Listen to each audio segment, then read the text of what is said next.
Scriabin composed his Trois Morceaux in 1904. The first piece of the set, titled Feuillet d'album, shows the early stages in the composer's progressive loosening of tonality, a loosening that served to convey a beautiful sense of melancholic yearning that would be a recognizable feature of his oeuvre.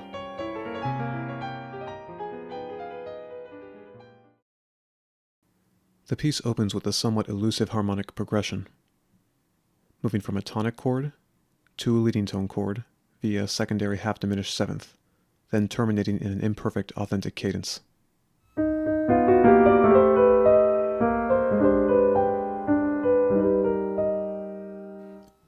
Noteworthy is the chord at the downbeat of the third measure, a structure comprised entirely of stacked fourths, also known as a chordal chord, the result of a G pedal tone in the alto voice. Structures like this would figure prominently in jazz music nearly a half-century later. The bass line of the first four measures consists of a chromatically filled-in tonic chord, moving from the root, through the fifth, to the third.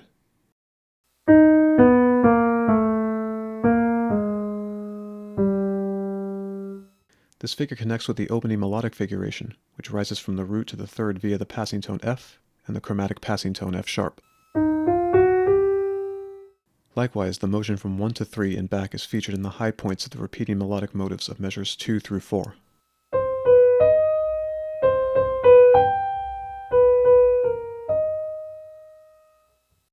This particular motive, consisting of a descending step followed by an upward then downward leap, figures prominently throughout the piece.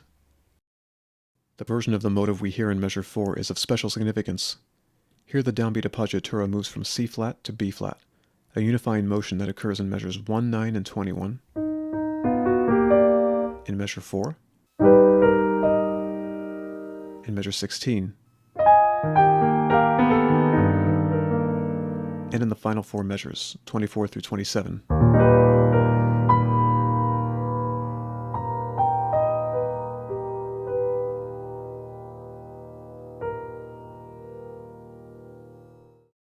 The half-step motions that begin the melodic figurations of the second and third measures seem to be chromatically striving toward their eventual resolution to the fifth, B-flat, in measure 4. This does much to convey the yearning character of the piece.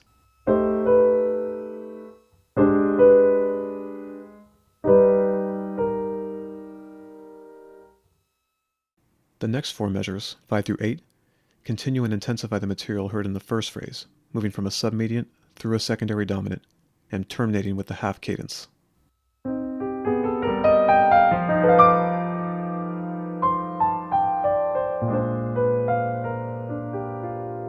Noteworthy is the melody of measure 5, a telescoped, retrograded, and inverted summary of the bass line heard in the first four measures.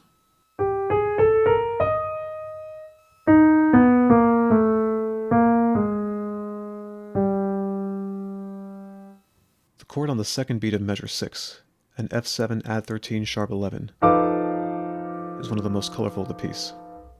Scriabin highlights this sonority by deploying the highest pitch of the entire piece, as well as the highest density, 6 notes, and the longest notated rhythm, 5 beats for the left hand's F7.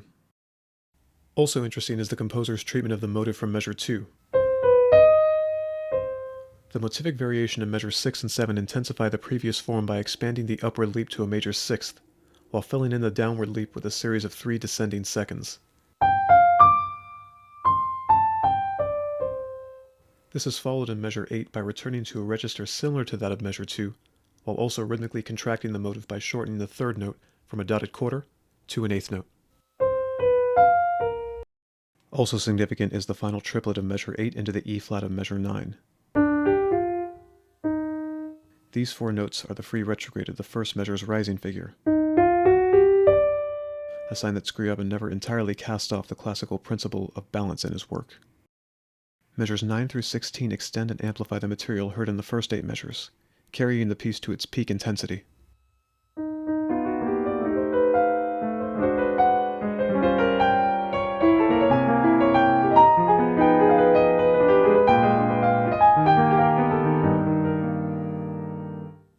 Measure 9 repeats measure 1, but pivots through the key of G minor via the E-flat chord, now reinterpreted as a submediant.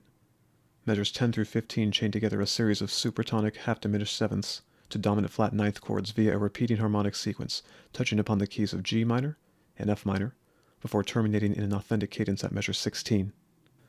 The peak pitches of the repeating melodic motive in measures 10 through 13 form a rising chromatic line, one that projects a sense of increasing intensity and also expands upon the rising chromatic figure of measure 5. These rising peaks are counterpointed by a chromatically descending bass line, harmonized as parallel diminished fifths in measures 10 through 12.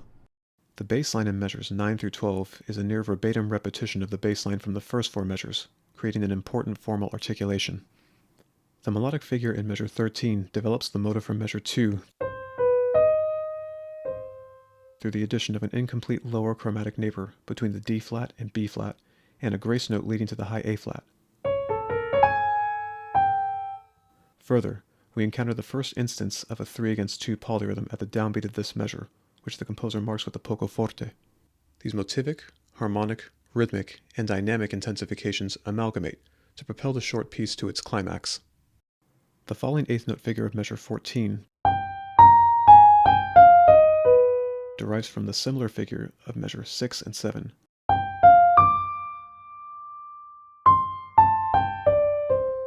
Again, maintaining an important formal connection. The authentic cadence in measures 15 and 16 is weakened by shifting the tonic chord from root position to first inversion at beat 3 of measure 16. This shift leaves the listener desiring a stronger authentic cadence and preserves much of the tension built up over the preceding measures.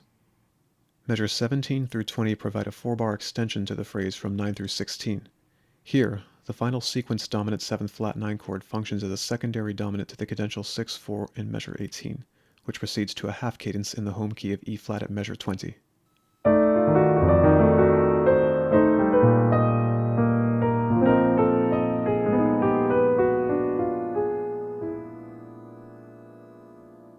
The melody of measures 18 to 20 is aurally divided into a line that chromatically descends from the 6th to the flattened 2nd, and also into 3 auxiliary notes.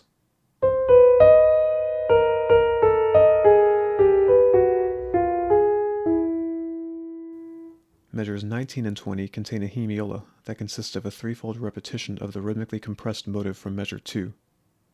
Each iteration of the motive is experienced as a 2/4 unit, serving to destabilize the rhythm at the cadence.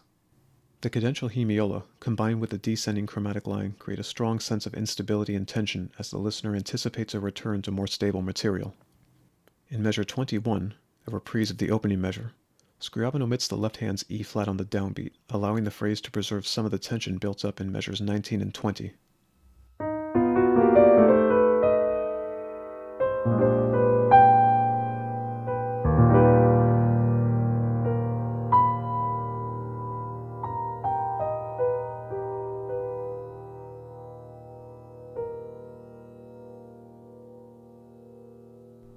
Measures 23 and 24 reprise measures 3 and 4, this time with the inclusion of the chord roots in the bass during the authentic cadence.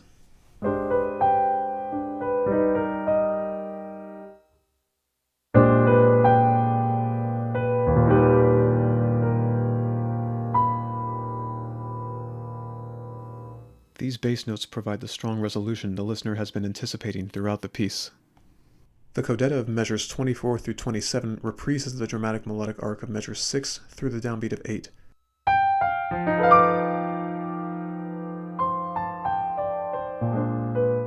This time resolving the tension by placing the motive firmly within the tonic harmony.